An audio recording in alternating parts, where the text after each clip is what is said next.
Alright, this is gonna be part 1 of Xenosaga. I honestly don't remember how much of this is narrated, so I might be narrating the bulk of it, but yeah. Here we go. I don't have a file yet, so it's gonna be new game.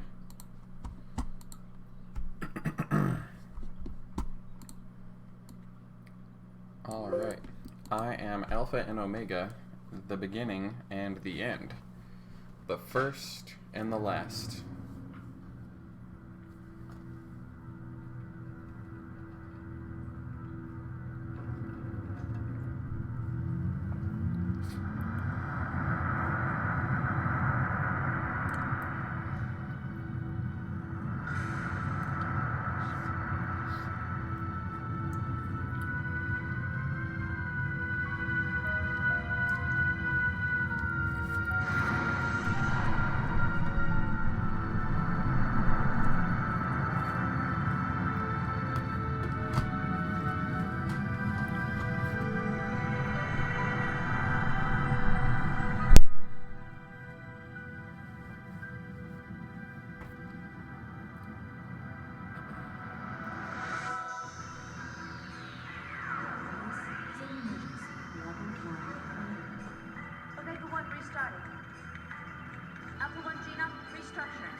Contamination is spreading widely.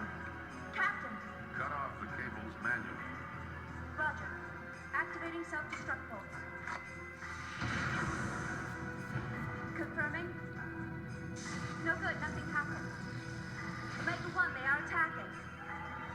We can't stop them. 98% of our weapons have been taken over. Autopilot system Faust has been accessed. And its phase space logic is being rewritten. Ergo area is increasing.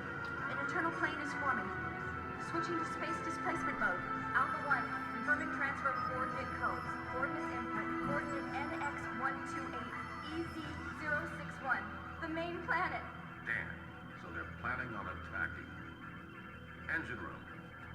Activate the emergency sealing system. Engine room. Engine.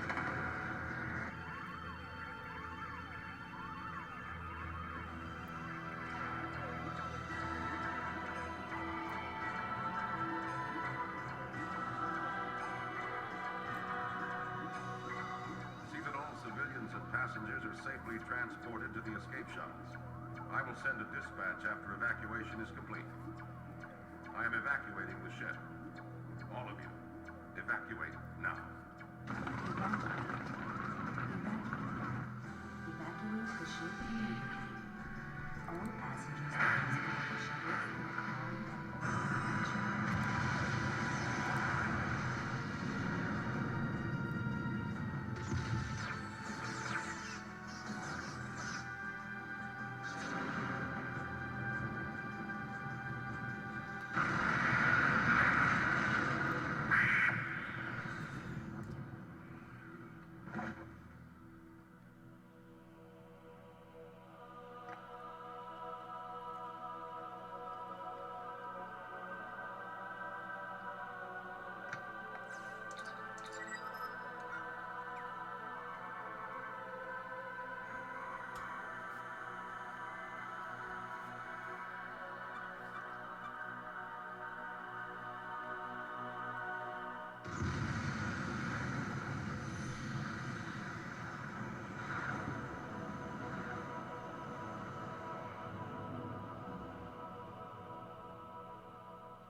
continent of Ignis, in the northern hemisphere of our world, on this, the largest continent, a war has been raging between two countries for hundreds of years.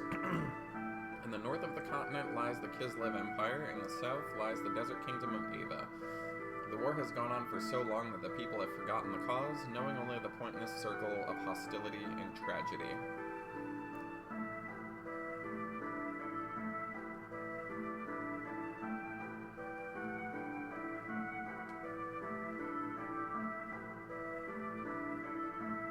The chronic war obsession was soon to encounter a devastating change.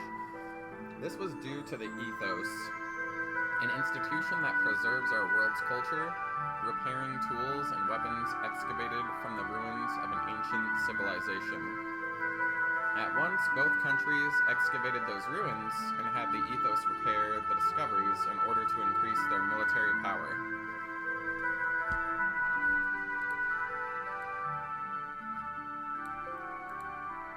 The various weapons excavated from the ruins greatly changed the form of warfare. The outcome of the battles between the two countries was no longer determined by man-to-man combat, but by gears.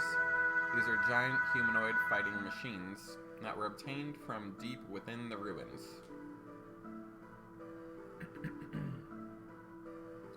Eventually, after continuous swings in the state of the war, Kislev gained the upper hand. The major factor behind this lay in the enormous difference in the amount of resources buried within their ruins. But suddenly, a mysterious military force appeared in the continent of Ignis. This force, called Gebler, decided to make contact with Ava.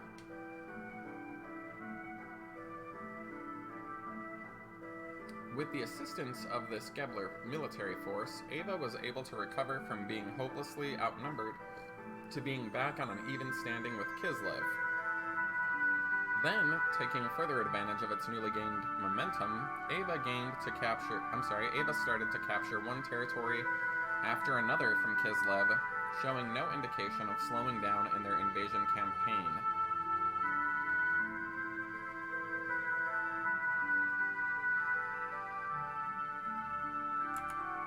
The remote village of Lahan, in the outskirts of Ava, near the border with Kislev.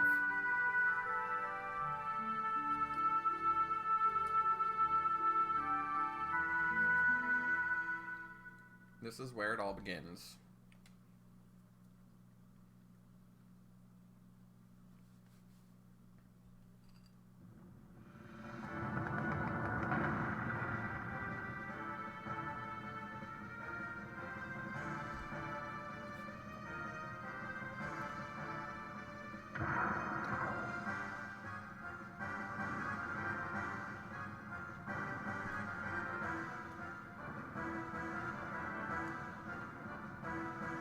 Faye, huff huff, damn you.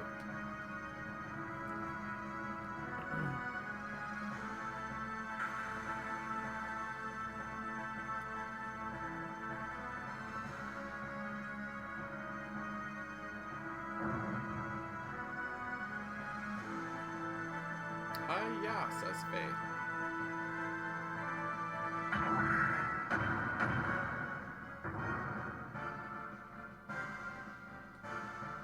That's one down, says Faye.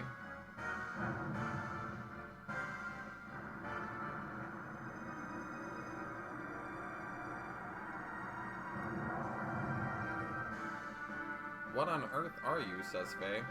No matter how often I knock you down, you still get up.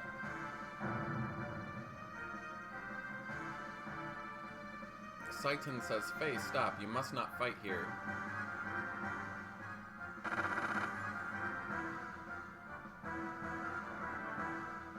Faye is really not paying attention. He's saying, boy, you guys are persistent.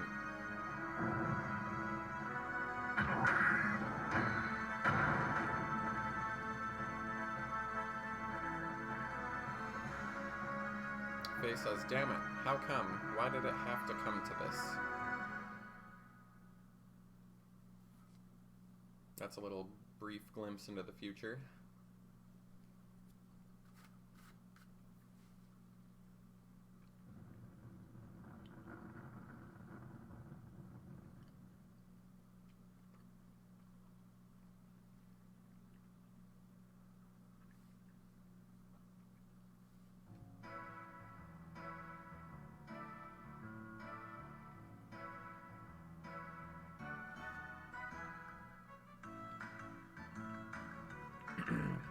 Faye apparently was painting a picture. He says, whew, that about does it. Alright, now for a short break.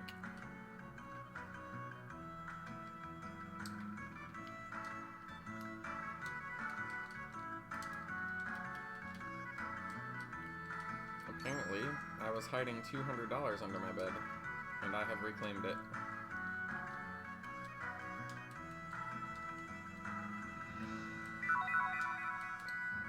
I have received 2 aquasols from the barrels. Alright. Let me see here. How do I? Oh, geez.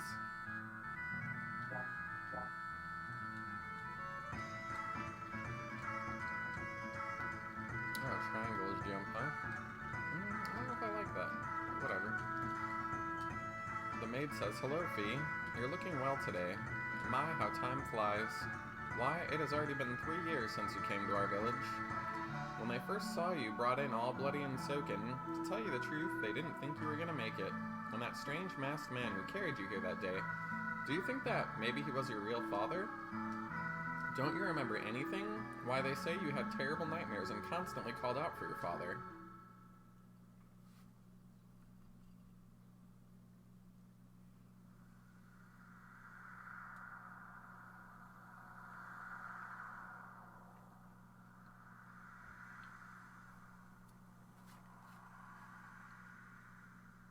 Knock, knock. Who is it?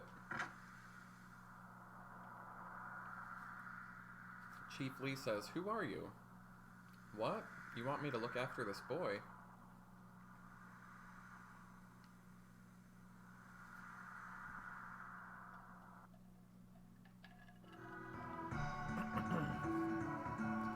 The maid says, but now you're so healthy and strong. And it's all thanks to our village Chief Lee. My, you should be grateful.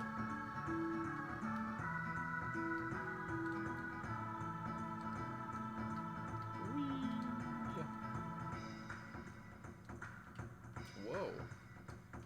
I received a spider web. Anywho.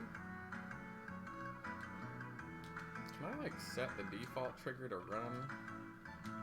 Because that's gonna drive me fucking crazy real quick here. Let's see. Status.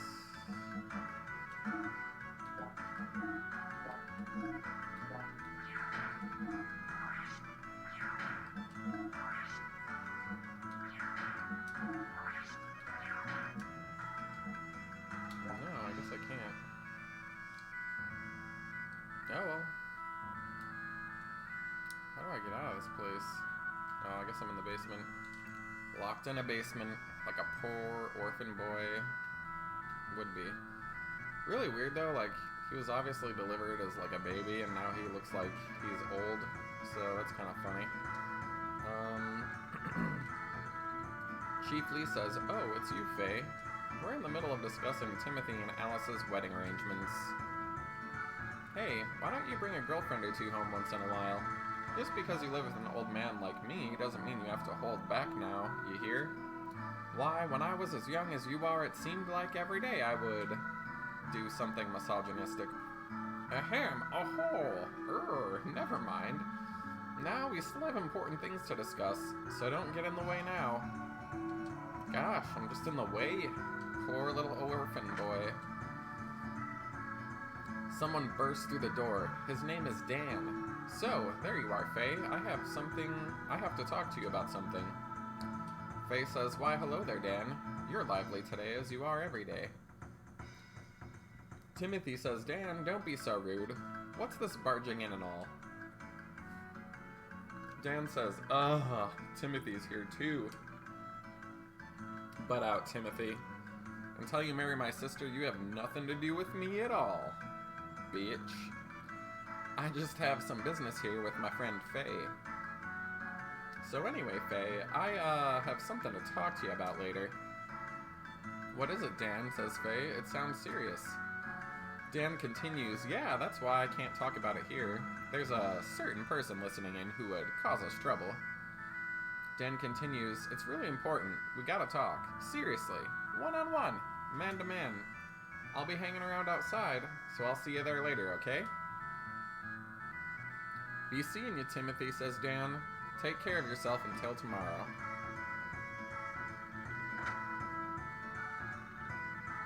Faye goes, huh? What's up with him? Timothy says, as of tomorrow, I'm going to be that kid's brother-in-law. Ha! That part isn't going to be no honeymoon.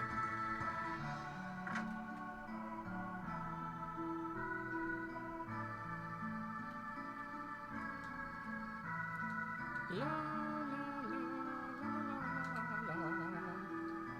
Some random guy is contemplating what he should plant next. When I talked to the blue boar, it mooed at me. The man continues, it's a lot of work just trying to raise crops, but it's an excellent feeling, Faye. In this great open land, new life emerges. I'm not saying we're doing it, it's just the earth, rain, and sun combining together to nurture these striving new lives. We're just helping them out. Pumpkinberry, apple lily, radish, they all seem good. I gotta walk away from this guy before he starts talking some more. Alrighty. Let's see.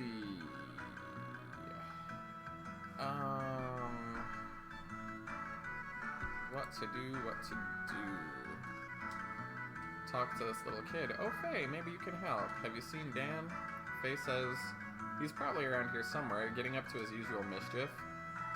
Alice was saying she needed him for something. How could a brat like him possibly be related to Alice? Oh, brother.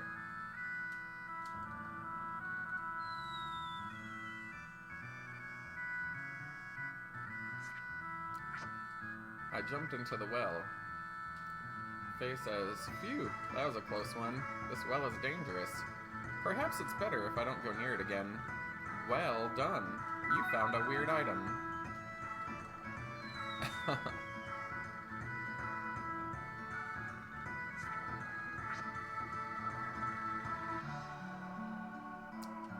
Faye continues that the well is dangerous, as I have jumped into it again.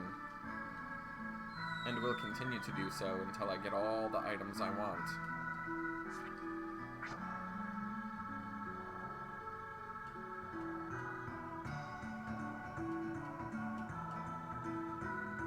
All's well that ends well.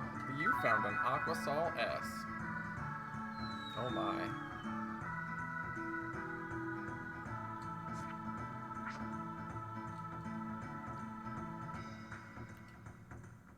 Faye continues that the well is dangerous.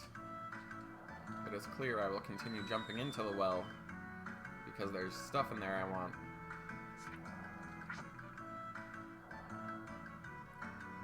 Yep, it's still a dangerous well. This time, though, I received Power Ring. Well, isn't that fancy? I should equip it.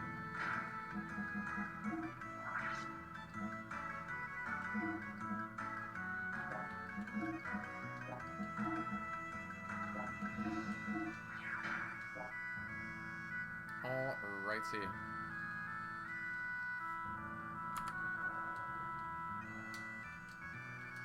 No, don't waste perfectly good food like that. The man exclaims as I walk over his tarp filled with the items he sells, like a piece of shit. Oh yeah. Anywho. Now there's a couple other little things I should look out for here. Good day.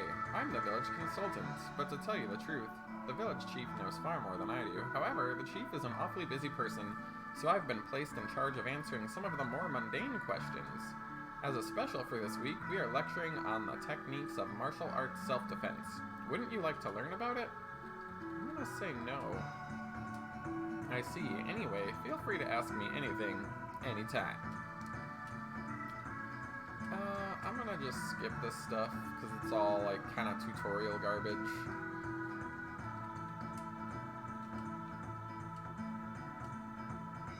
Let's see... Is there nothing interesting in here?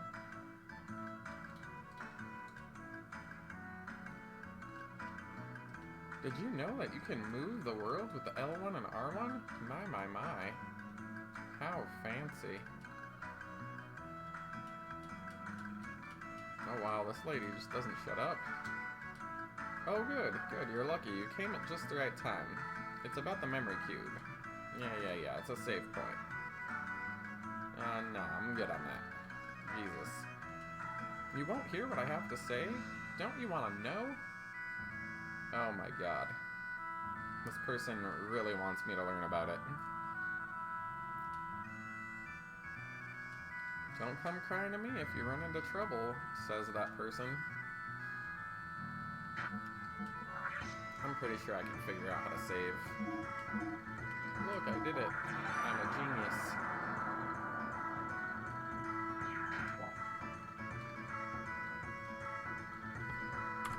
Alright, let's take the speed barrier off this puppy and let's see, what am I supposed to do?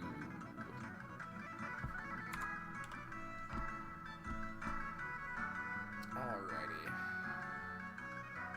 I guess I'm supposed to go on some path or something. I don't really care about all the items.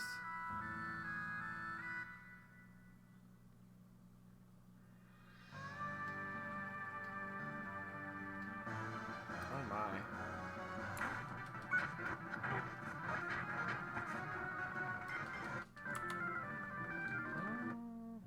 I wonder if the mountain path is like in the town. It's been a hot minute since I've played this. Yeah, there we go.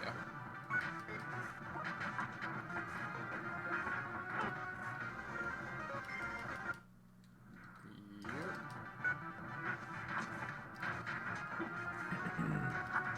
Anyway, this game has what's known as a death blow system, and it's kind of cool. It's like one of the first games I've seen to employ something like that.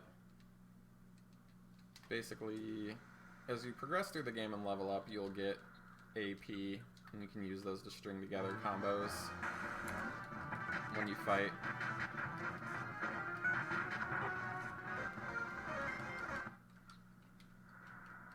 Alright, I should probably jump over this thing. Yeah, this was one of the first RPGs with platforming as well. There are some points where it's fine, but there are other points where it's just really not nice. But hey, the game is fun no matter what, so we're gonna play it. Wow, that encounter rate though.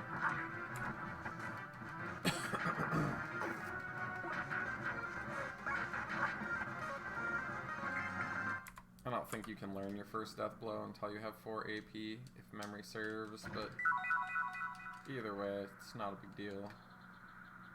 Basically, the death blow system is... Well, I'm gonna cheat, because I know what they all are, based on a spreadsheet. But you use them over and over again, and the game will give you, like, little hints on what they might be, and those allow you to kill enemies more efficiently. Ooh, let's jump off a cliff.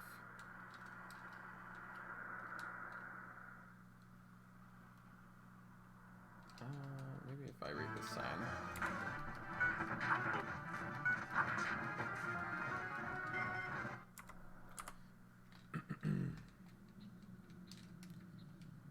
This way. Walking course, watch out for the cliffs, doctor's house. Okay, so I should probably go this way then, maybe.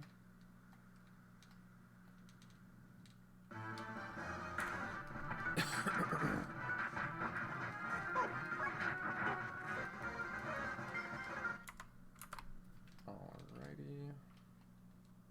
I'm gonna try to speed through the, what I call the unfun stuff. Like, basic battles and things. I'll slow down for boss fights and such, but, you know, I'm sure you get the point. Like, you know how random encounters work. Anyway, this child is telling me that the cliff collapsed from heavy rain. He thinks I can jump over it. I already know how to do it, I'm pretty sure. You just run and then you jump. Would have been sad if I just fell like right down there like a wall, like an idiot. But, you know, I didn't do that, so it's all good. I received Aquasol. There is nothing else over there.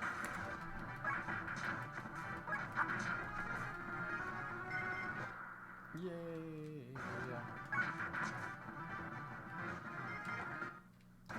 Oh man, they just want to fight. fight me today. Oh shit. I might die. Well, I should probably eat some of that hob jerky I just found.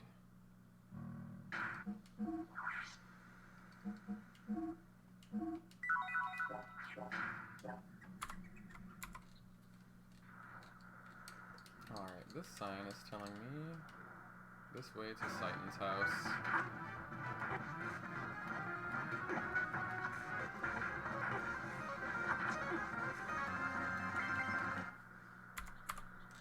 So we're gonna go to Sighton's house apparently.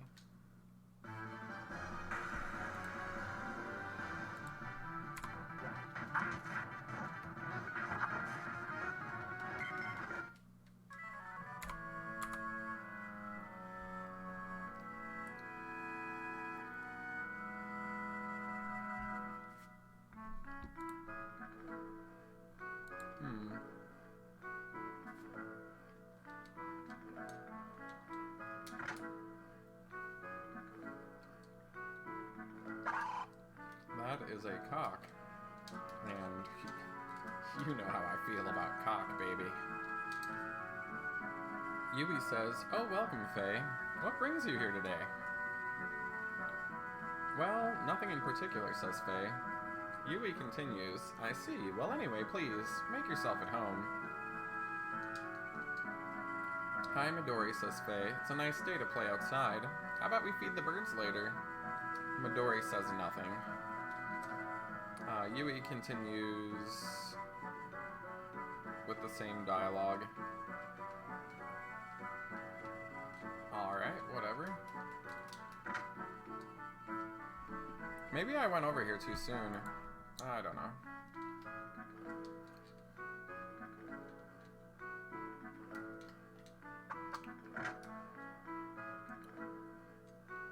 Yeah. Sighton's not over here. I think I just went over here too early on accident. Oh yeah, I was supposed to talk to that Dan kid.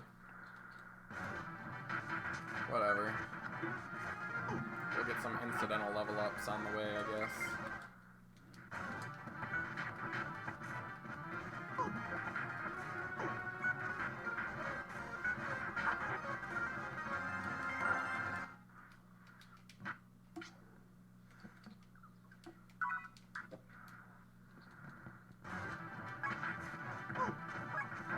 Jackal tackle. That's hilarious. I love it.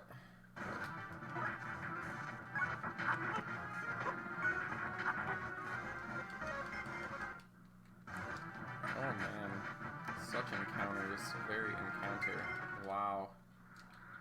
Let me out of here. Alright. So I gotta find that Dan kid, I guess. Oh, he was like right over there. Okay.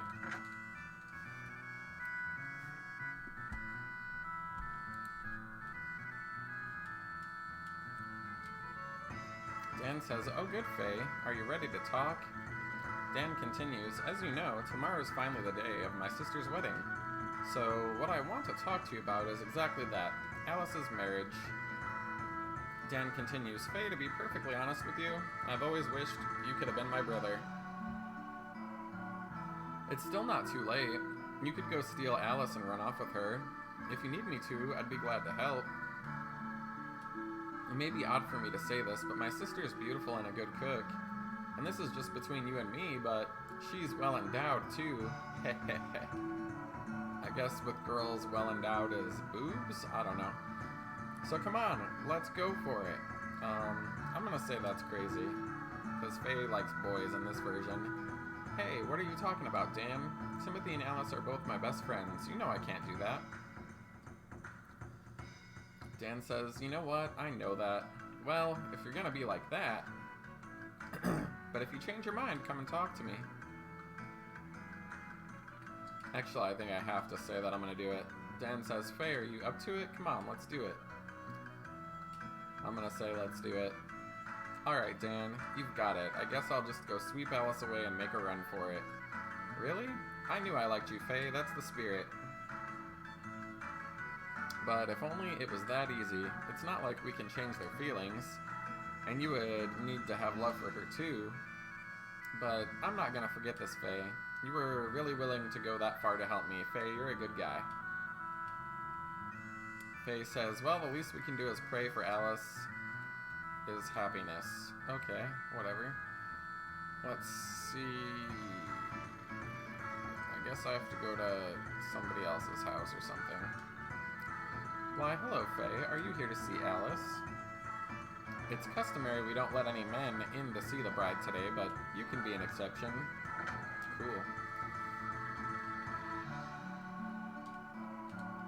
This nameless lady, who is Alice's aunt, says, why, hello, Faye. Have you come to visit Alice? She's upstairs right now. But doesn't time fly? It's already been 10 years since my brother and his wife passed away. We did our best to raise the 2 children in their place. But now, as far as Alice is concerned, I can finally say my job is done. I know Timothy will take good care of her from here on. Now all that's left is Dan. I'm gonna have a hard time raising him to adulthood. She sighs wistfully. Faye says, hello, Alice. Is that your wedding dress? Alice says, oh, Faye, you startled me. Yes, it is. I just finished it. It took more work than I expected. You did a great job there. It'll look wonderful on you, Alice. Congratulations. Thank you, says Alice.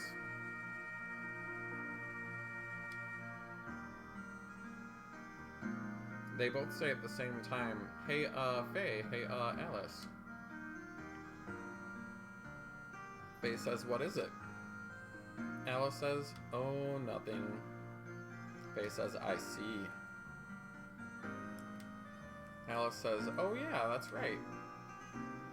Faye, have you seen Dan? Yeah, he's outside, bragging as always. Alice says, ugh, that kid, I just told him I had an errand for him to run. Faye goes, oh yeah, what kind of errand? Alice says, it's for my wedding ceremony tomorrow.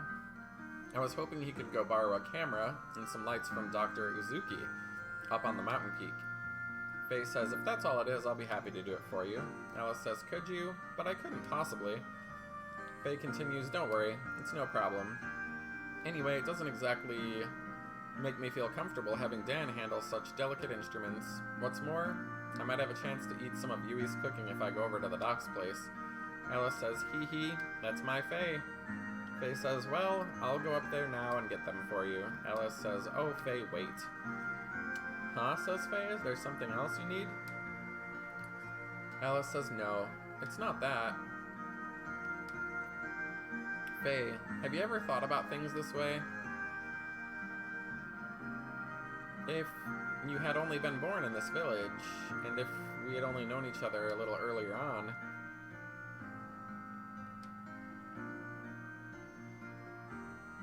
Alice continues, oh, it's nothing, I'm sorry. Faye says, well, I think I'd better get going now. Okay, says Alice, be careful on that mountain path, and give my regards to Dr. Uzuki.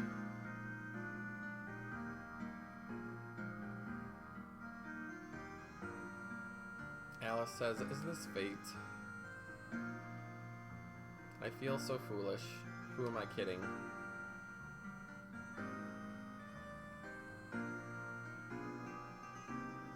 Wompity. I think there's a little bit of an unkindled thing going on there. But I'm not a doctor. I can't prescribe anything for the heterosexuality they have. Let's see. I think I remember, like, playing rock, paper, scissors with people. Yeah, this lady's like, we're gonna play some rock, paper, scissors or something. Alrighty. Oh, jeez. Oh, I guess I accidentally walked down some stairs. Okay. Did not even see them. Oh man, I walked down them again. Wow. Yo, you wanna play rock, paper, scissors? It's 50 gold per challenge. Let's do it, I say. Yeah, that's the way, Faye. If you manage to beat me 5 times in a row, I'll give you a special reward. I need some kind of risk to make things interesting against such an amateur. Then he laughs at me. Here we go. I'm gonna go with rock. Well, that's cheating. Scissors. Oh, you lose, punk ass. How could this be? What a snot. Alright, we're just getting started. Are you ready to rock? I'm gonna go with scissors. And then he goes paper. Oh, you fucked up again. He lost twice. He calls me a snot again. We're just getting started. Are you ready to rock? Here we go. Oh, that's not nice. Let's go with paper then. Oh, you fool. What the? Paper? Paper! Me lose? That's ridiculous. Oh my Gabrino. I received more money from the fool. Tisk. Lost 3 times in a row. Not bad, Faye. But it's not over yet. Here we go. 1, 2. I went with rock, and he loses again. Oh no, he can't believe it. I lost 4 in a row. This isn't good if I lose the next one. Well, you will, because I'm cheating. I can't afford to lose the next turn. This time I'm getting serious. Are you ready? Here we go. Oh, and he loses a 5th time in a row. Darn, you got me. I can't believe this. It's over. Oh, I give up. It's my loss, Faye. Here, as promised, I'll give you this. Faye receives the mythical RPS Hero Badge, although no one has any idea what the hell it's for. Okie dokie. I gotta go to the bar. Yeah, let's get drunk.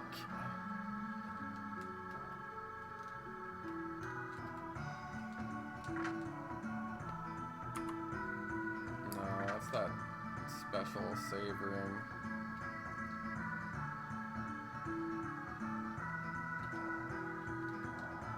That's Alice's house, I think. Okay, here's the bar. Young one, beware, I can see it. There is a dark and icy wind that blows where you are going, a wind that nurtures grief and resentment, inviting death from which there is no salvation. No one will be able to escape from it, but you and only you must eventually face up to that dark wind. Just kidding. I've always wanted to try saying that. Did I scare you? I'm really sorry. Wahaha! Have you heard the latest rumors? It's said that in the southern desert of Ava, there is buried treasure all over the place. There's hundreds of people who are trying to strike it rich by digging everywhere. A single strike could make you totally rich. Sure. But then again, you can never tell how much is the truth. In life, if it sounds too good to be true, it usually is. Bah. This guy says, south of here is the Black Moon Forest. If you can make it through there, you'll come to Ava, the great land of fire. I shouldn't be wasting my time here in this little country village. I ought to go to Ava and work there. Beautiful women and good liquor. If I work hard enough, I'll be rich in no time. Ha ha ha, wouldn't that be good? Yeah, totally. This lady asks if I want to have some fun, and she gives the best service. The barkeeper says, Ellen, please don't tease this innocent kid. He's got sharp hearing. Anyway, maybe next time I'll be waiting. Rower. Oh my. You got a problem with me drinking at midday? How can I not be drinking? Damn it. You got a problem, boy? Drinking won't help matters. Shut up. What would you know? Wait up, boy. Let me give you some free shit. Question mark. What is that? I have no use for it. Don't worry about it. Just take it. Nobody knows in the depths of the sea a teardrop shed by a mermaid. Received mermaid tear. Cool.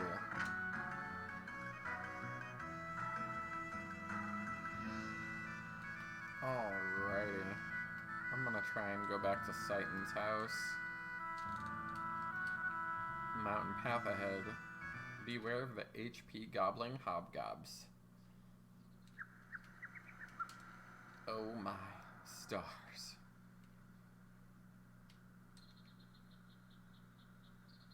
Oh, now they're gonna like show me the place. Be like, yeah. Faye says Doc Uzuki's house is over the bridge and up to the north. To himself. He must be crazy.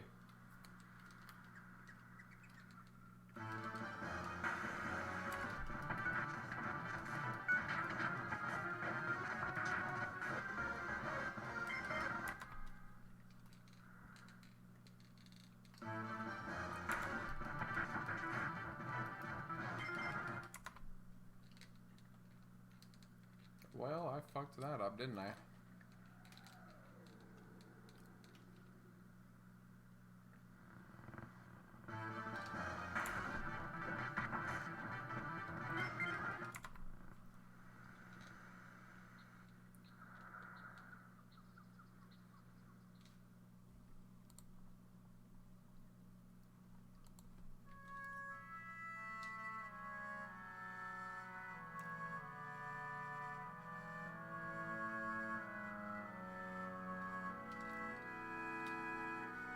Oh, already.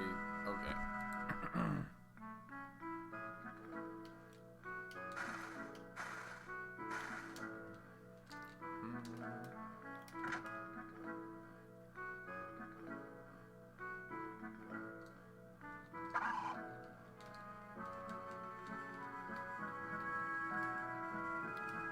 Yui says, "Oh, Faye, welcome.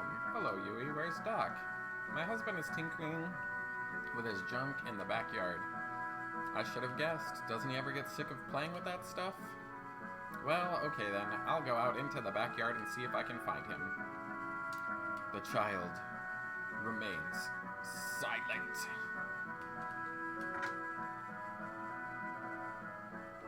I don't think she talks to you until you get to that, like, downed choo-choo spaceship thing. Faye says, "Where are you, Doc?" An explosion occurs. What's going on? Oh, this is no good. Why do they use such inferior parts? This is why they're intervention strat. And he trails off. Doc, so that's where you were. Oh, Faye, good to see you. Are you alright, Doc? What are you doing all the way up here? Satan says, I thought I would try to restore this land crab. Oh, and that explosion was nothing to worry about. It happens all the time. Ah ha ha. Satan continues, could you wait a while? I am just about ready to call it a day. Oh yes, there is something interesting in the storeroom. Why not take a look? Faye says, okay, Doc, I will, but please hurry up. It'll get dark before you know it.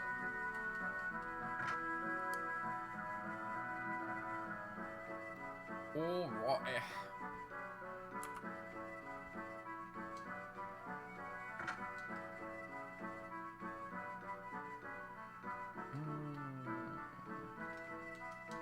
Guess I'm supposed to be looking for something really quick before I do that. Look at those graphics. My.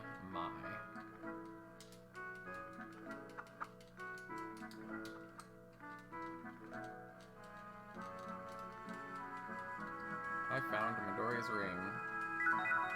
Faye put the ring away secretly.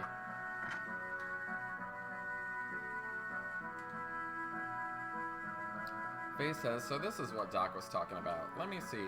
What's so interesting about it?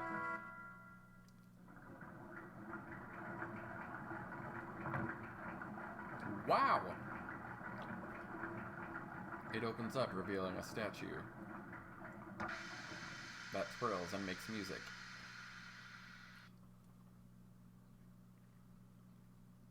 Faye says, what is this?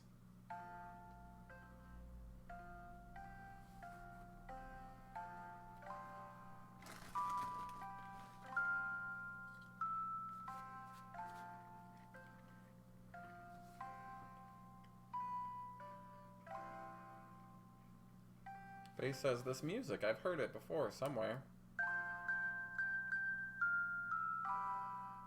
What do you think? Not bad, huh? Doc? Hello again, Faye. Sorry to have kept you waiting.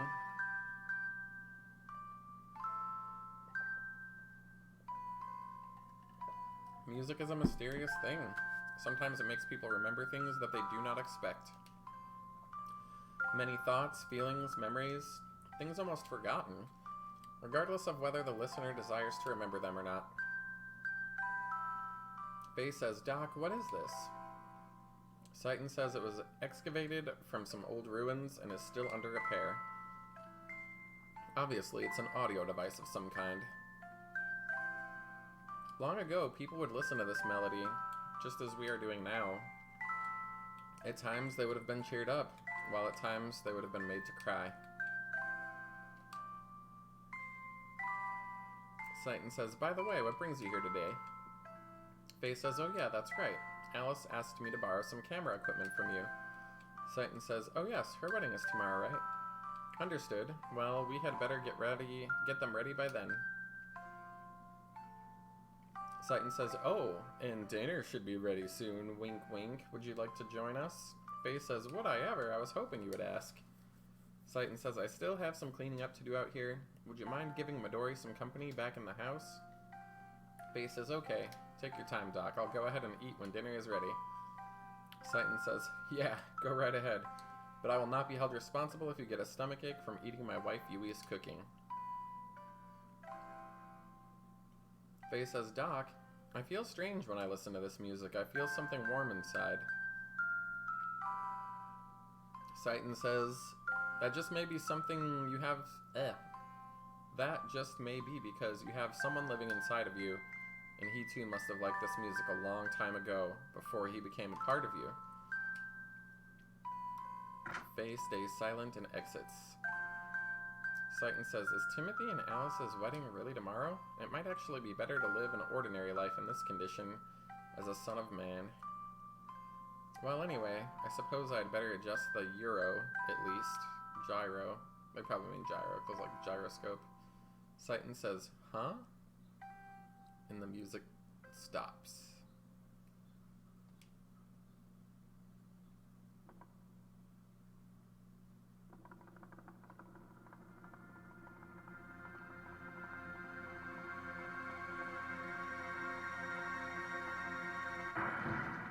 The statue then explodes for no reason. Seitan says, this cannot be. Is this an omen? Seitan continues, now what is going to happen?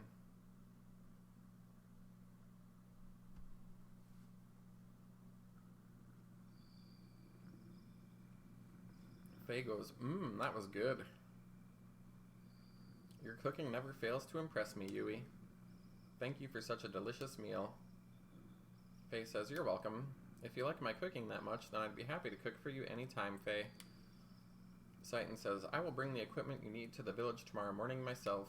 It does not exactly make me feel comfortable to have you handle such delicate instruments, I'm afraid. Faye says, where have I heard that line before? That's alright by me, Faye says. Well, see you tomorrow, Doc. Good night, Yui and Midori. Good night, says Yui. We're looking forward to tomorrow's wedding. Midori utters nothing. She stays silent. Faye says, well, good night, Doc. Seitan says, yes, good night. Seitan continues, oh, Faye, please be careful. I mean, the path is dangerous when it is so dark. Faye says, what's wrong, Doc? There's nothing to worry about. Well, anyway, I'll see you tomorrow. And that is when the doom happened. The doom, I tells ya. Nothing happened. I'm sorry, I lied. La la la la la, run across the bridge. Faye hears some thundering echoes in the distance. He wonders to himself, what was that?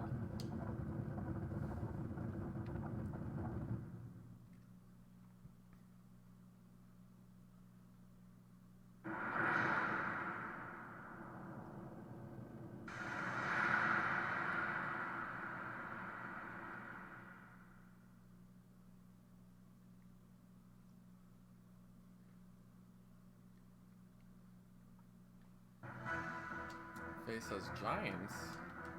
Seitan screams for Faye as he runs across the bridge. Faye says, Doc, some weird flying objects went towards Lahan. Citan says, you saw them too? Judging by their shadows, they appear to be a group of gears from our neighbor country Kislev. Faye says, those were gears? Citan says, oh no, they're headed directly for Lahan. Faye says, the ones I just saw? Citan says, yes, let's make haste. Faye says, right.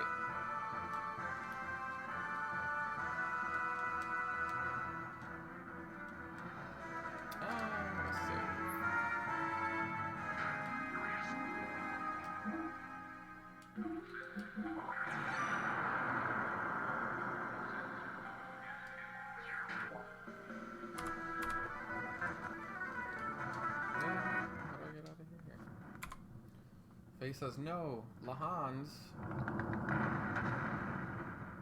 He trails off, watching the horrors around him.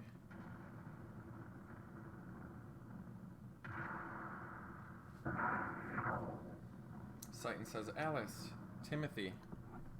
Alice says, Dr. Uzuki? Faye? Timothy says, Doctor, they just came out of nowhere and landed right in our village. Citan says, I know. What on earth are they doing starting a battle here? Are you all okay? Alice says, yes, but it's Dan. We can't find him. Timothy says that he'll go look one more time. Go ahead and get out of the village. Citan says, no, Timothy, wait. You, Alice, and the rest of the villagers should evacuate to a safer location. Timothy says, Doc, you know I can't just leave Dan behind. Alice says, Timothy, and trails off. Citan says, I understand how you feel, but leave the rest up to Faye and me. The primary thing you should be concerned with is your own safety. Timothy, your responsibility is to protect Alice. Timothy trails off. Faye says, it's just as Doc says. The two of you should get out of the village now. Don't worry about Dan. Knowing him, he is already evacuated and is waiting for you. Timothy trails off again and says, you know what, I guess you're right. Timothy says, okay, Alice, let's let Dr. Uzuki and Faye handle it from here. Alice says, yes, okay, thank you, Doctor. But Faye, please look out for Dan. Faye says, yeah, don't worry. If he still happens to be in the village, I'll be sure to save him. Citan says, now both of you hurry. I'll go check inside the houses to see if there's anyone left behind. Faye, please go around the village and guide the stragglers to a safe location. Faye says, alright, but Doc, you be careful too, okay? Citan says, you too, Faye.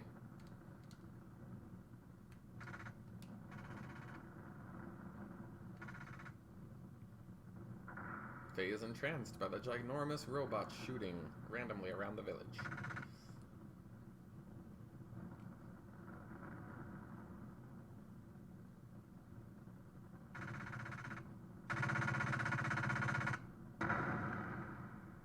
Faye says, whoa.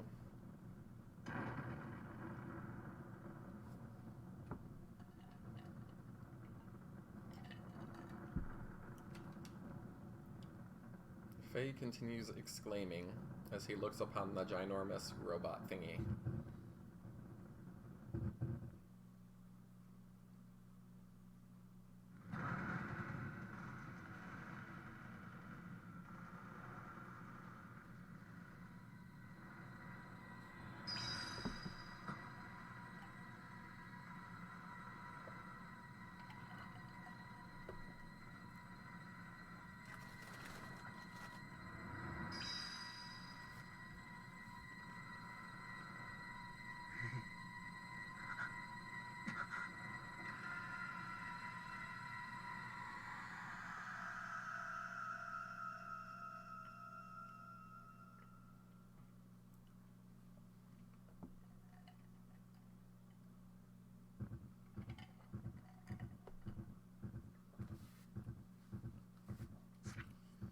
Faye decides to commandeer the gigantic robot.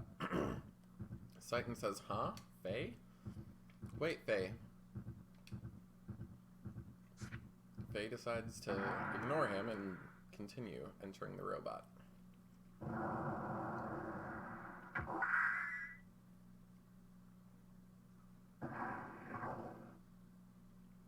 Citan says, do not do this, Faye. You must not fight here. Citan continues to scream at Faye, but Faye has apparently already made up his mind.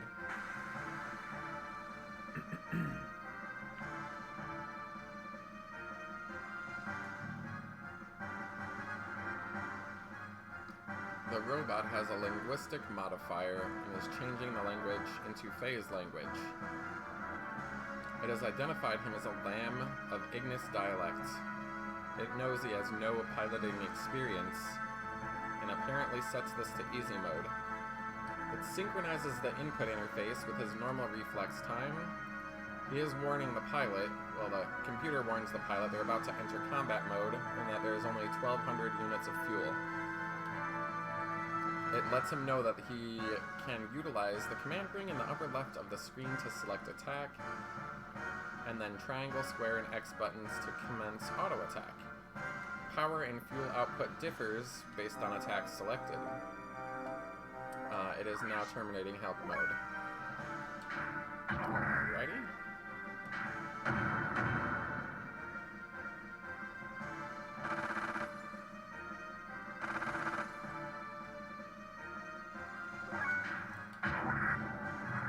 I apparently missed. Well...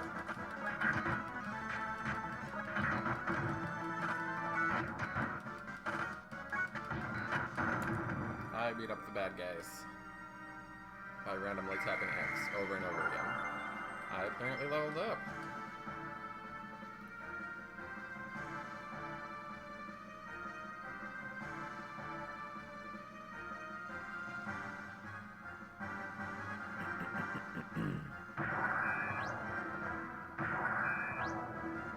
Three more things have appeared.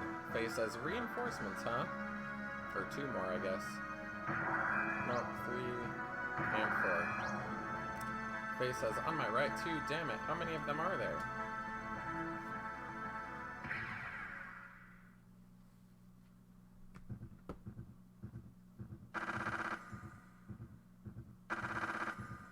It appears that this fight will not be won by Faye.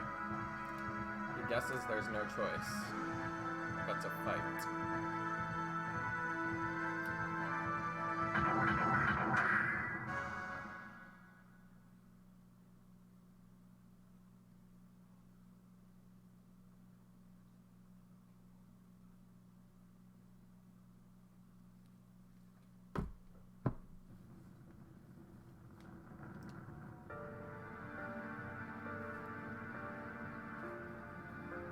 Faye, the way you are fighting, says Satan. Oh no, this is not good if he awakens here. Someone screams in the distance, Doc! It appears to be Dan.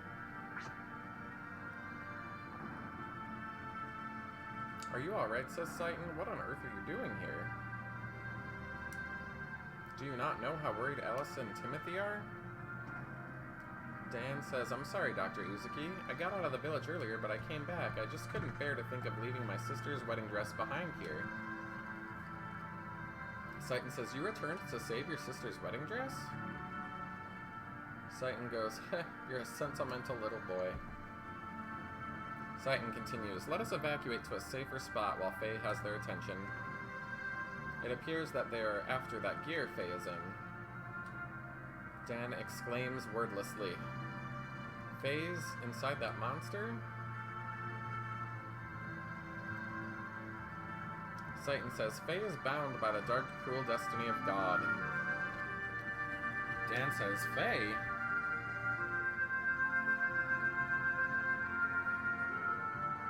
Satan says, come on now, Dan, we had better get away from here. Timothy exclaims, Dan!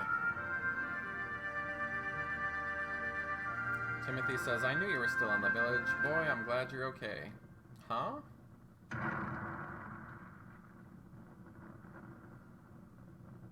Satan says, oh no, Timothy. Timothy stands there, wordlessly. Faye says, wait, don't shoot. Stop it, these people have nothing to do with you.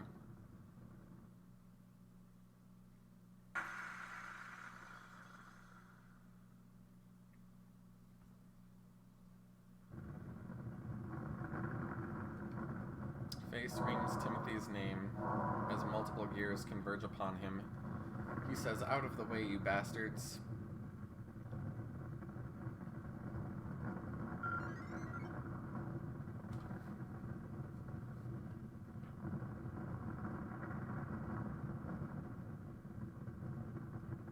And the the background, another gear motions a commanding gear to shoot at that dude.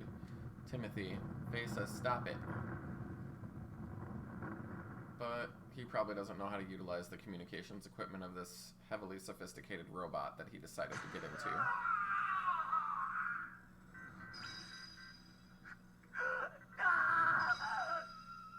Faye screams in horror as he watches his friend Timothy gunned down.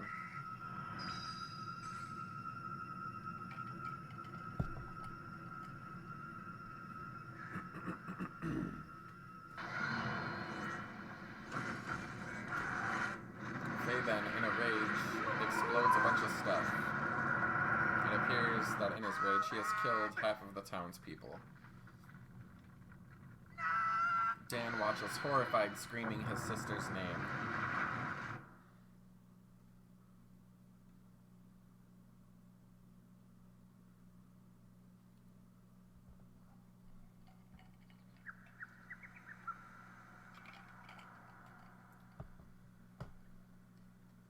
Faye awakens on the ground near the gear that he stole. Faye says, huh? Where am I?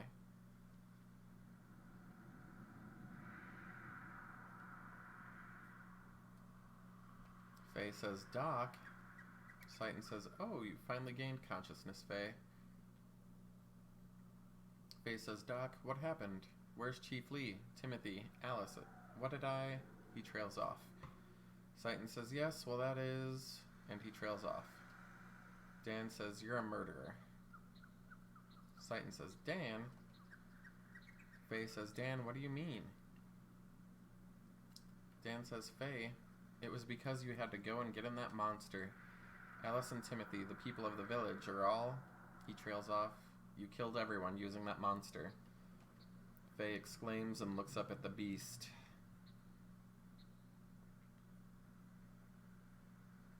Someone says, why did you have to fight in the middle of the village? How do you even know how to operate such a monster? Mother? Where's my mother? See, I told you so. I said allowing someone we knew nothing about into our village would spell disaster. Another one says, ow. Hurts. It hurts. Faye calls out Dan's name. The villagers back up and say, no, keep away. Dan says, you're a murderer. My sister.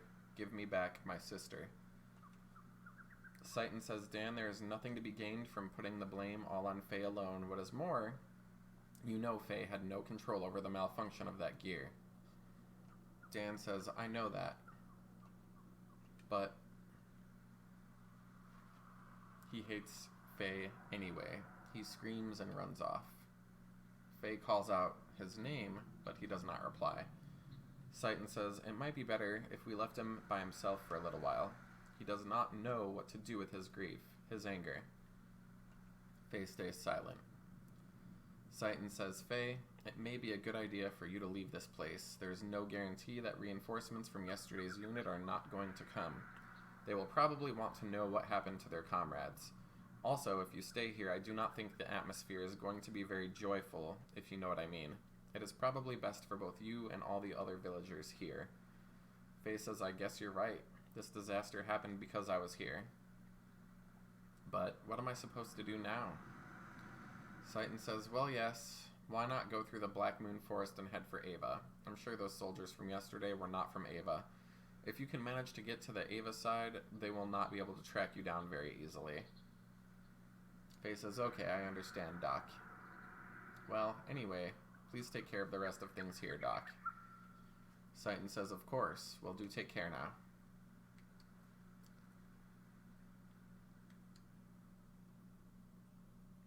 The village looks at him, probably frightened.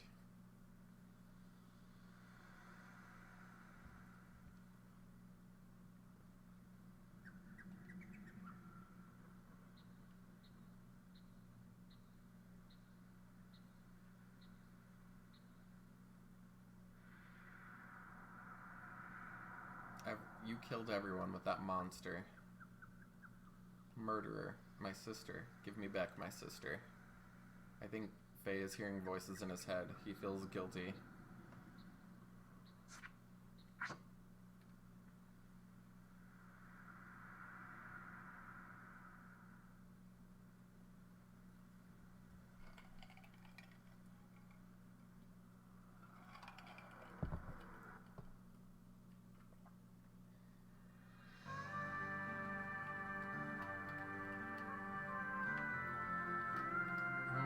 Something something forest.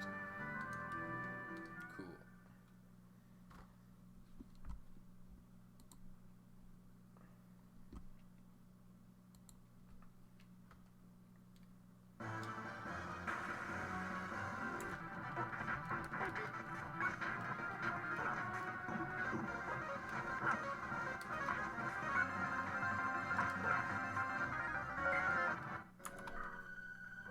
I now have 4 AP, so it's time to start learning some death blows.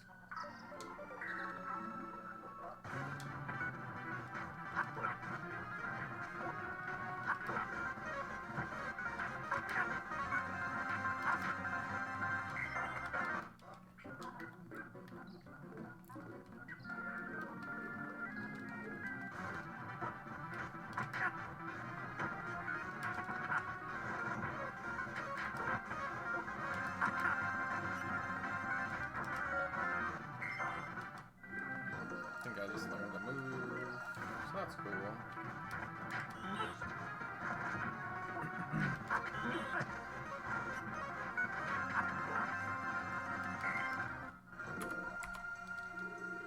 Not quite sure where to go. These graphics are pretty not great. Plus it's like kind of dark, so it's really hard to see. Okay.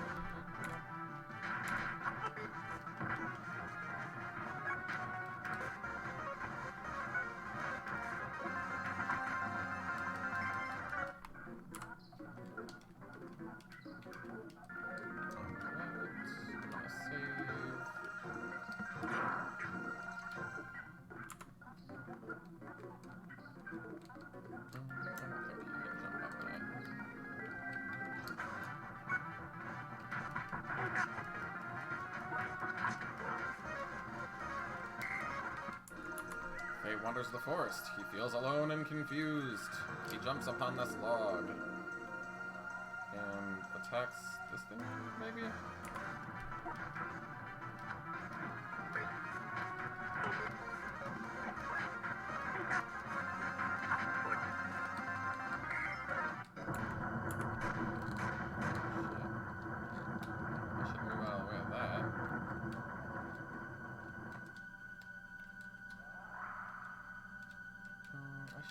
Heal myself because I'm pretty sure I'm about to die.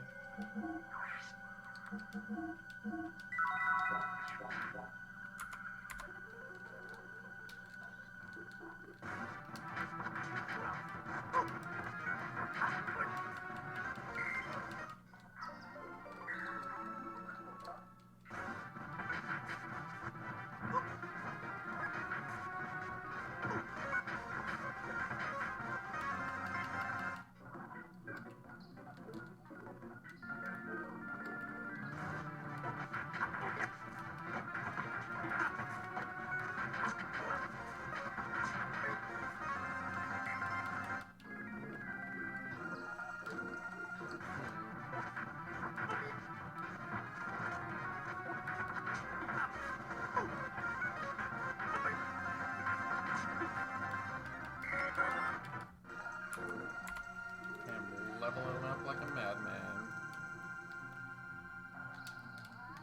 Well, that's where that little thing went.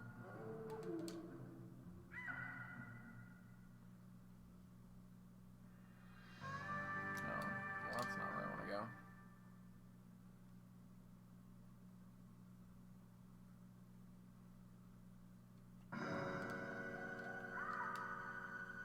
Ooh, ah!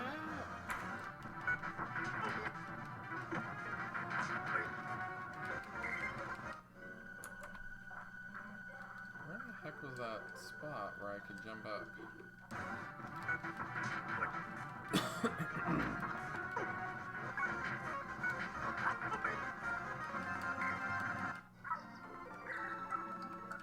Oh, okay, I've respawned to that little asshole.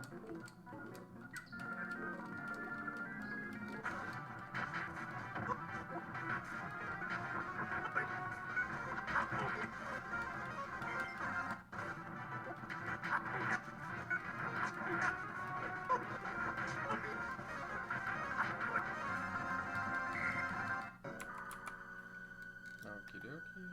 Let's see.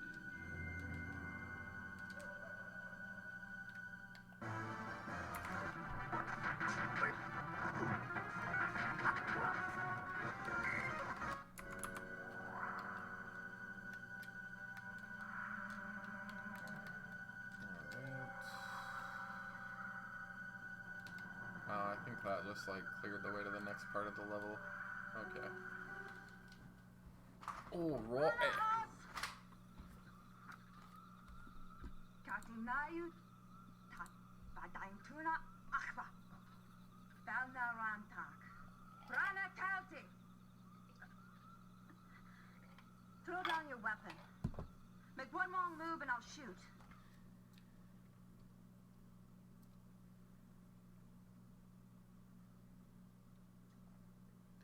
A mysterious woman appears, speaking a language you do not understand. She asks you to throw down your weapon. She asks you to turn around. Huh?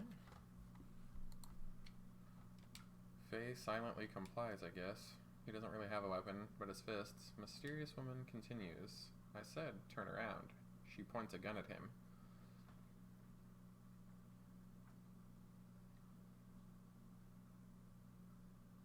Faye says, are you shaking? Mysterious woman says, be quiet. You don't seem to be one of the Kislev soldiers who are after me, but... Don't move. I have orders to kill all surface dwellers, aka lambs, I come in contact with. It's part of my mission, it's nothing personal. Mysterious woman continues, I have a question for you. How do I get out of this forest? Faye says, are you lost? She says, just answer my question. How do I get out of here? Sorry, but I'm looking for the way out of here too, says Faye. Oh? Says mysterious woman. How long are you just gonna stand there like that, says Faye. If you're gonna shoot me, then hurry up and do it. The mysterious woman says, what an odd thing to say. Don't you understand the situation you are in? Faye says, I don't care about my situation. I'm just a guy whose life is worthless. There's no point in me living anyway. He walks closer to her. She says to stay back, but he continues walking toward her. She fires. He asks, what are you aiming at? Come here. Shoot me here. Come on. The woman says, are you mocking me? You're weird. Something is very wrong with you. You should at least resist a little bit.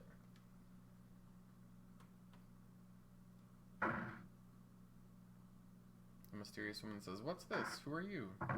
She is knocked to the ground. Stop. Keep your hands off of Ellie, says Faye.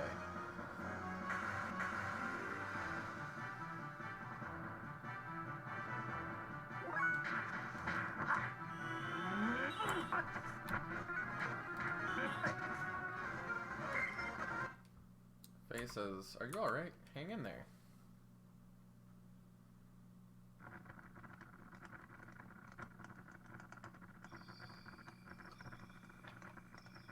Faye says, good, you finally woke up. You didn't move for so long that I started to worry. Faye says, how are you feeling? Faye says, do you still intend to kill me? Then go right ahead and shoot me, but you better not do it while we're in this forest. Forest monsters hate loud noises, you know. Faye says, fine, don't talk to me if you don't want to, but it wouldn't kill you to thank me for tending to your wounds. The mysterious woman says, thanks, but you shouldn't have helped me. Don't think it will save your life, though. It really doesn't change a thing. Faye says, what are you so afraid of? The woman says, I'm not afraid, I'm just being cautious. It's natural for me to be this cautious, considering I've never met such a suspicious surface-dwelling lamb. Faye says, don't you worry, I'm not going to do anything. Besides, you're much more suspicious than I am. The woman says, huh? Faye says, so what's your name? The woman says, I won't give my name to a surface-dwelling lamb. Faye says, what's with you and this lamb thing? We're both lost in this forest, surrounded by dangerous monsters. Shouldn't we at least be cooperating with each other until we get out of here? Faye says, accepts the mysterious woman's silence as some kind of acknowledgement, even though she's done nothing. Faye says, good, so what's your name? It's gonna be hard for us to cooperate with one another without at least knowing each other's names. Anyway, my name is Fei Fong Long. You can call me Fei. Mysterious woman says, I'm Elhiem, but my parents call me Ellie. Ellie, huh? Somehow I already knew that, says Fei. Anyway, it's too dangerous to travel on these parts this late at night. Let's wait until daybreak before we continue looking for a way out of here, if that's okay with you. Ellie says, I guess we have no choice. Fei says, okay then, Ellie. How about having something to eat?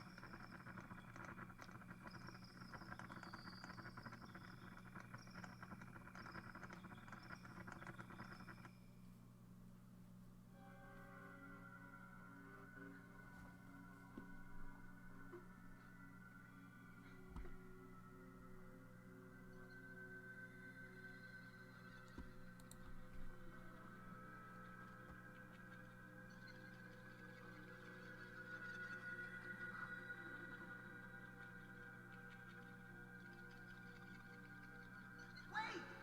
Hey! Don't leave me here! Wait!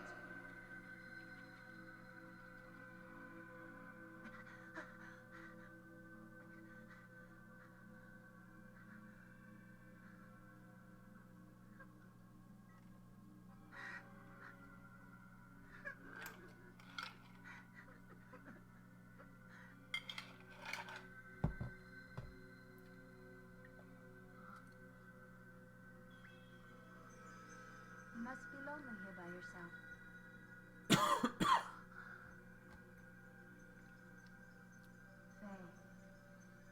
Faye. Faye. Faye.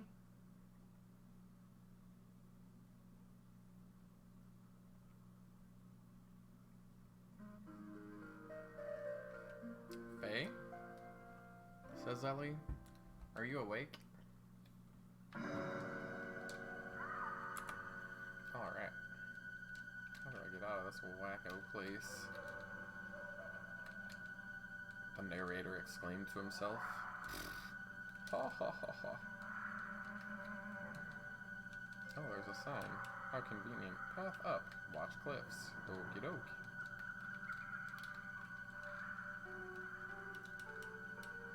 Lahan Village or Ava? Well, I don't think we can go back home. So we're gonna just snoop on over here, I guess.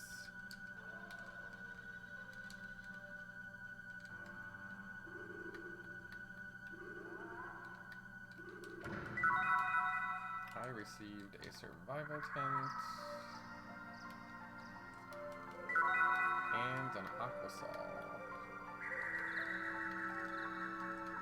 I'm gonna jump over there to that chest, I think. So let's try to go back up.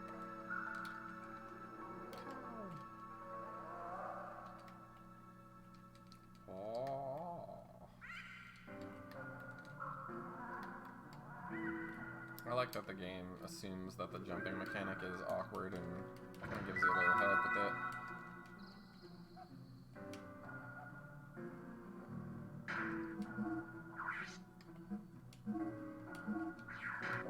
Conveniently, there is a weapon for Ellie that makes her stronger in this mysterious forest for no reason.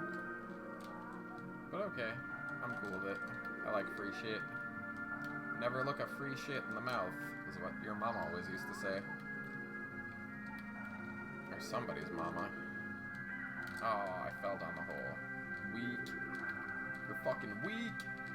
You fell down the hole.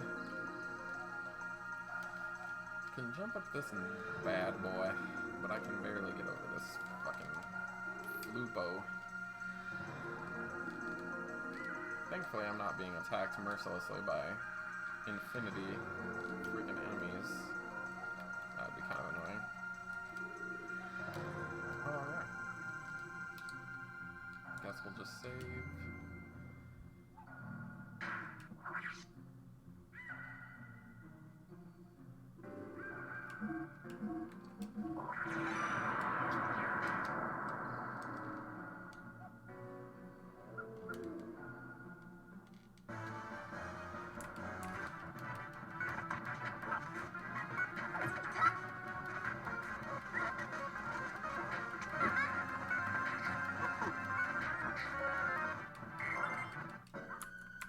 Ellie says, Faye, yesterday you said your life was worthless. What did you mean by that?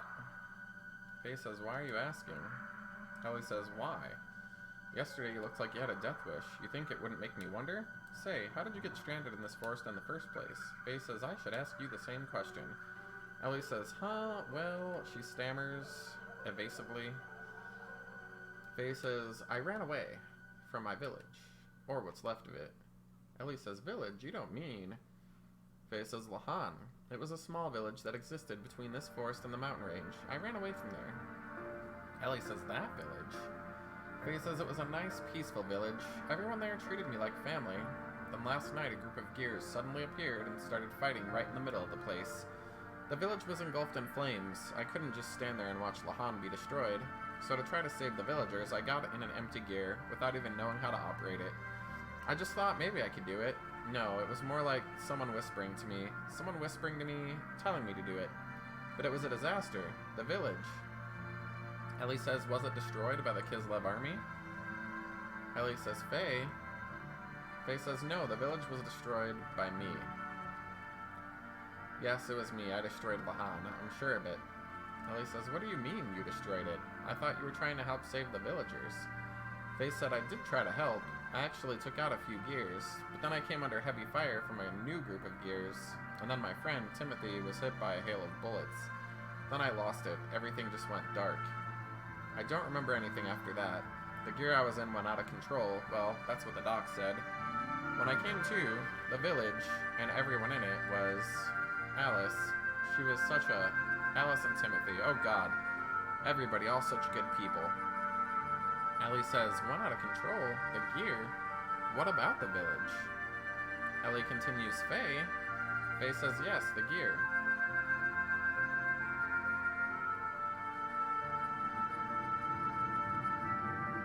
Damn them, they're still giving chase. We've entered Ava territory. I'm not giving up now. I presume this is Ellie speaking. She says the gear's too important. She goes, that's done it, I'm at a disadvantage now. Van Houten, what's wrong? Respond. Ellie says, shrapnel in my back. My thruster's output is dropping. I can't maintain altitude. Damn it, everyone, land now. Regroup on the ground. We'll have to engage them.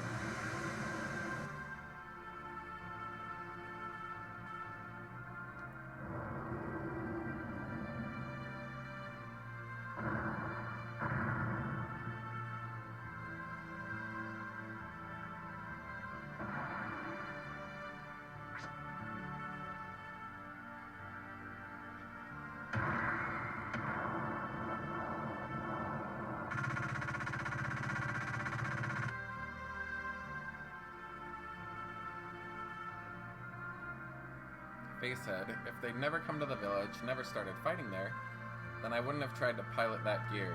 It's all their fault, not mine. They're the ones to blame. If they'd never come, none of it would have happened. If not for them. Them. Ellie says, enough of that. You're a coward. Faye says, a coward? Me? Ellie says, yes, you're a coward. All you're saying is them. Don't talk as if you had no part of the blame as well. Faye says, I'm to blame? Ellie says, yes, that's right. Of course, the direct cause of the battle was that a gear made an emergency landing in your village.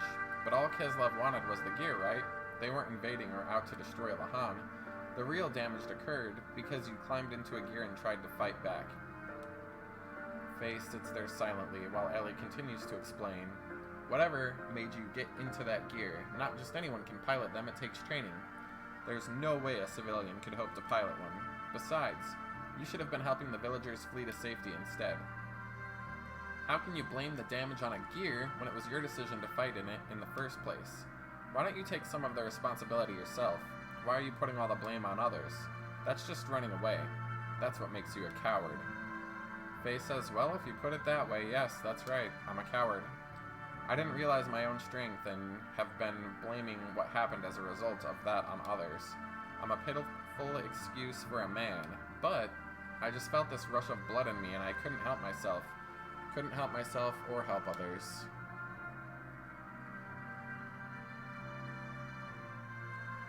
Ellie says, Faye says, shut up. What do you know? When I came to, I was surrounded by piles of rubble. I didn't know what had happened, or what I had done. I remembered absolutely nothing. All I knew was that my hands could still feel what they had done. The only things that penetrated the gear's barrier were screams. Screams accompanied by the stench of blood, the sound of crushing bones, and my own curses. Look at my hands. Can you hear their voices? Can you understand this feeling? The feeling of having destroyed your village with your own hands? Of not being able to do anything for the children left behind. Now they have nothing. I have nothing. I have nowhere. No one. Faye continues. I didn't want to get in it. I had no choice. There was no other way.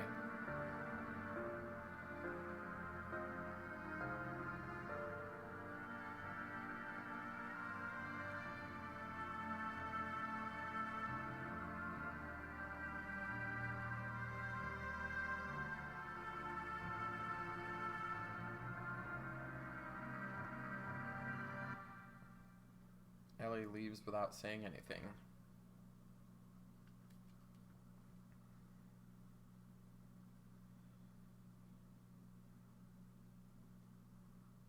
Ellie says, why did I go and say that to him?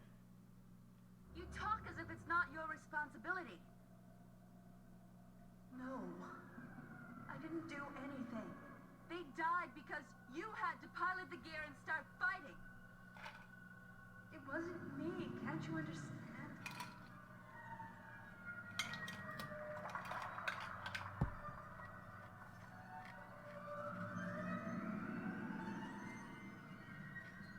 Not just anyone can pilot those machines, you know. I didn't do it. Why won't you take responsibility? I'm not so strong. Why are you trying to put the blame on others?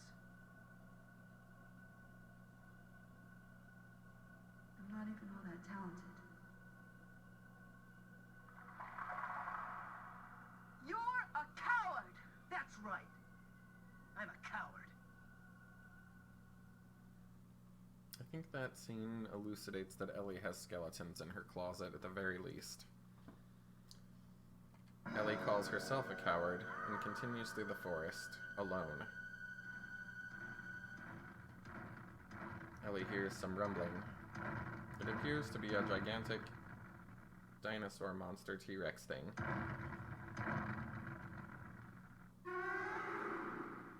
It opens its mouth and lunges at her like she's a delicious little snack. Meanwhile, Faye is continuing to torment himself elsewhere when he hears her scream. He mutters, "Oh no!"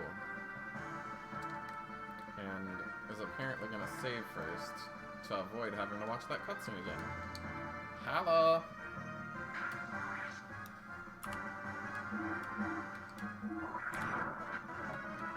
Oh.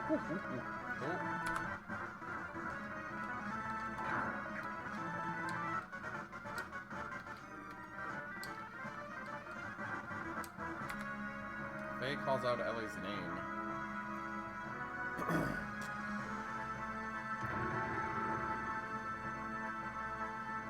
Ellie is laying unconscious near the monster. Faye decides to attack it. Faye calls out to Ellie and asks if she's alright. He says, nope, darn, she's unconscious.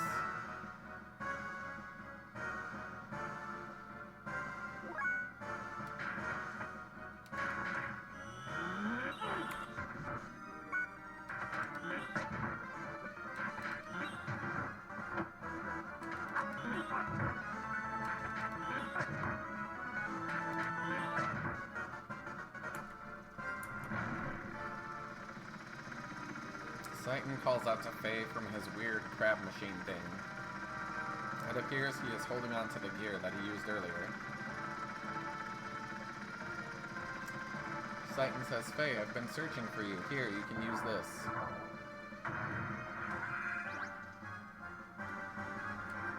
Faye says, hey, hold on a second. To tell me I can use it is one thing. The dinosaur turns its attention back to Ellie. Faye says, damn it.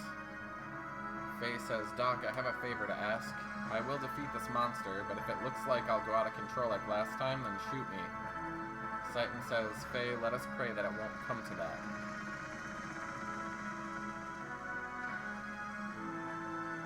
Faye then boards the gear.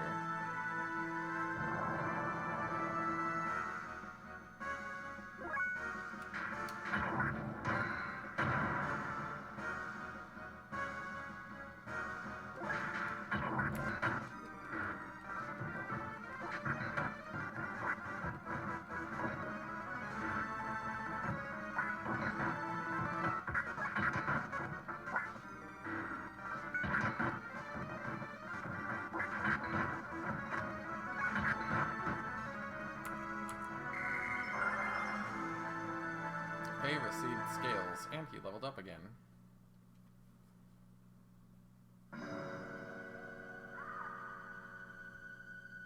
Citan says, Faye, are you alright? Faye says, yeah, I guess so. Citan says, that fight with the Rancor was remarkable. An ordinary gear could not defeat that monster, and you certainly keep yourself in good shape. Faye says, why did you bring this here, Doc?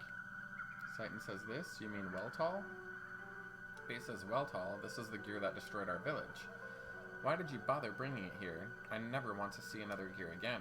Citan says, I understand how you must feel, but in order to protect yourself, you need a certain degree of strength. Even more since we are being pursued. Faye says, I agree that a certain degree of strength is needed for self-defense. And if it weren't for this gear here, Ellie and I'd be in that Rankar's stomach right now. But its power goes beyond what is necessary. Does one really need the power to destroy everything? Citan stays silent. Faye continues, I don't need that kind of power. I just hate gears. Citan says, Faye, using power or being used by power, is that not a problem of the heart? If humans do not use their power for wrong, it can be a good thing. I believe such power can help us. In that respect, I know you'll be fine. It sure helped you out this time. Am I right? Faye says, I want to believe that, but something is holding me back. This gear.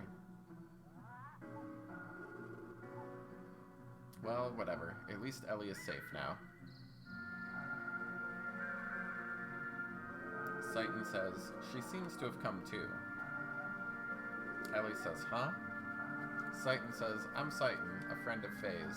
You almost did not make it.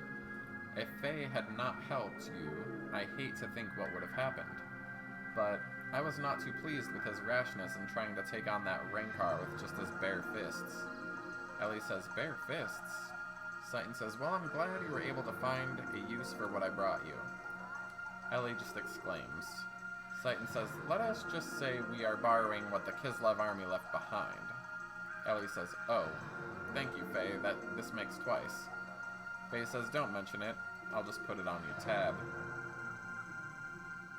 Citan says, it's getting dark. Let's make camp and start out early tomorrow. The both of you look tired, and I need to make some repairs on our friend here.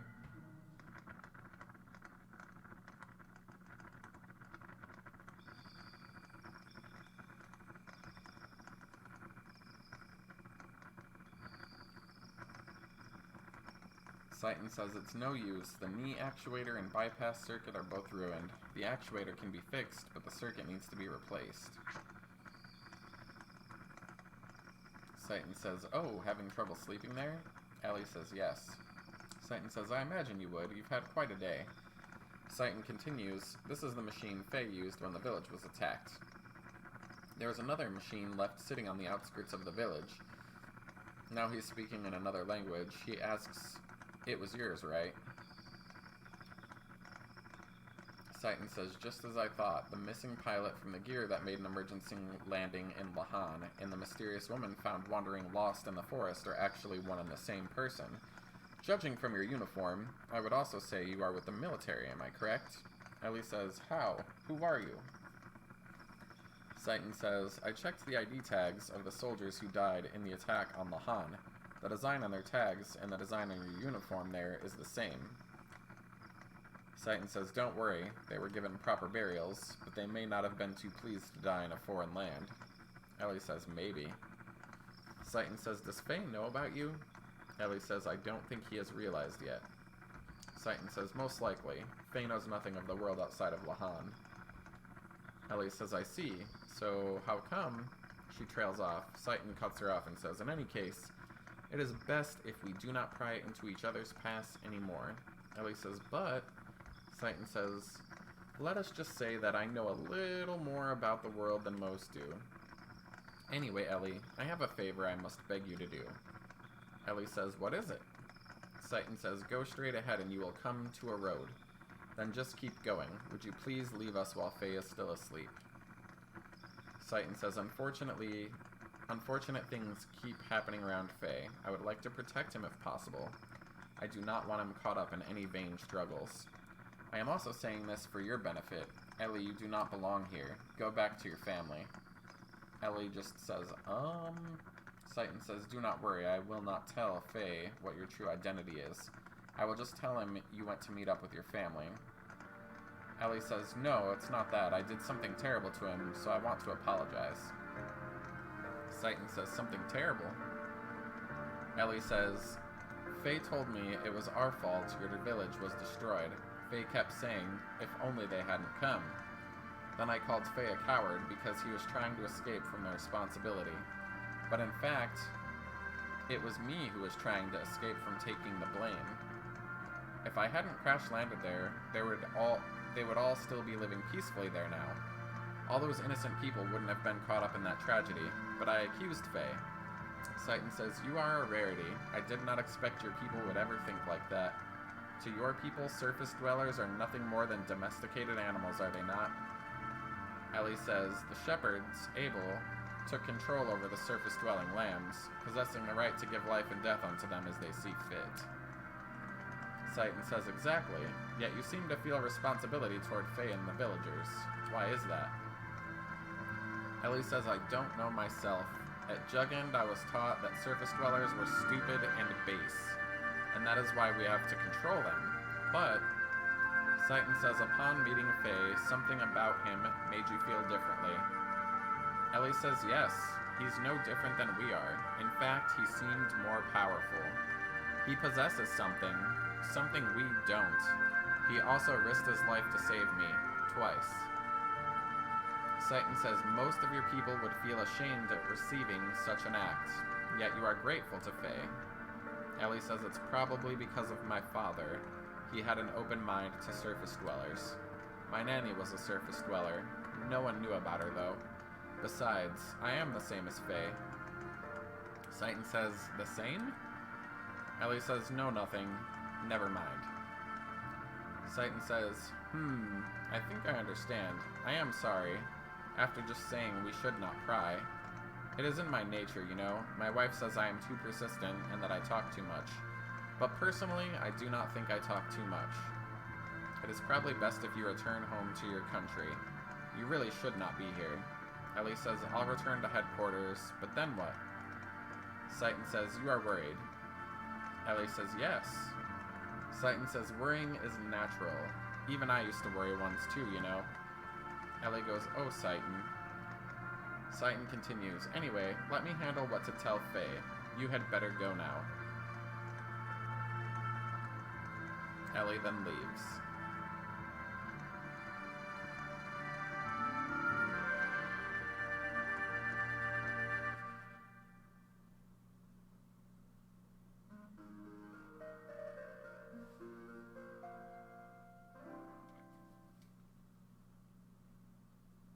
Faye asks, has Ellie gone yet? Satan says, oh, so you were awake. Faye says, yes. I woke up midway, so I only heard part of what you two were discussing. Faye continues, Ellie, so that's what she is. Faye, she is, says Satan. I know, it's not Ellie's fault, continues Faye. What happened to the village is all my fault. I took out all my pent-up feelings on Ellie. I'm the one who should apologize. Satan says, Faye, do not blame yourself. It was not your fault either. You were just trying to protect the village. Faye says, thanks, Doc. By the way, how is everyone from the village going? Satan says, do not worry. Yui is taking care of them. I told her to leave soon and take them all to a certain place. They should be safe for a while. So you just worry about yourself for now. Faye goes, okay, Doc. Satan says, now to think what we should do next. Shall we leave this forest and head for the desert town of Dazil? We may learn what Ava and Kislev are up to, not to mention getting some parts for Weltall. The leader of Ava is not going to sit back and let the other night's fiasco go by unpunished. Satan then joins the party. And I don't know how to get the hell out of here. We're just gonna guess this way.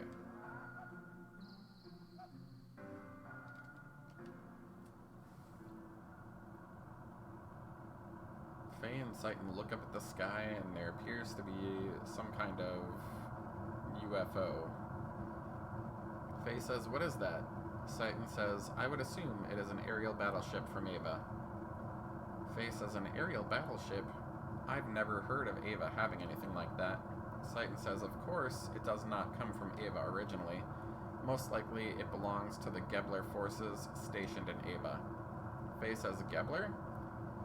Citan says that these are special forces from the sacred empire of Solaris, known as Gebler.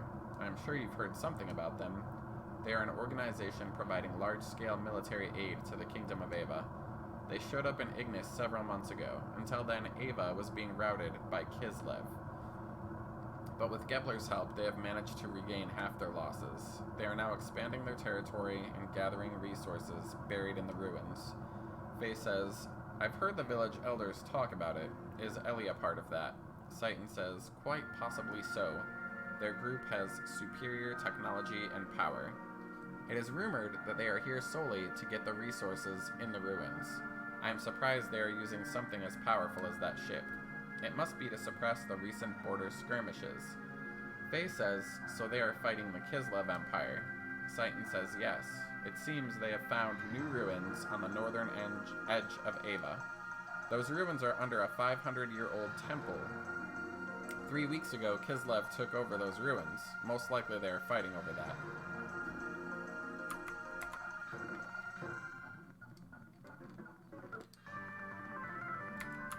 Alrighty.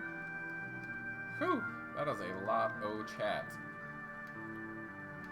I think my throat is ruined.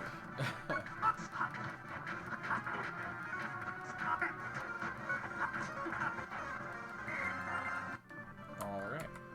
I'm gonna take a break here, because, yeah.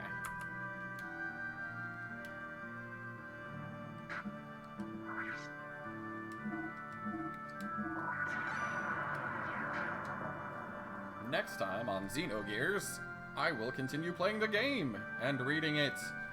Look forward to it. Or don't. I don't know.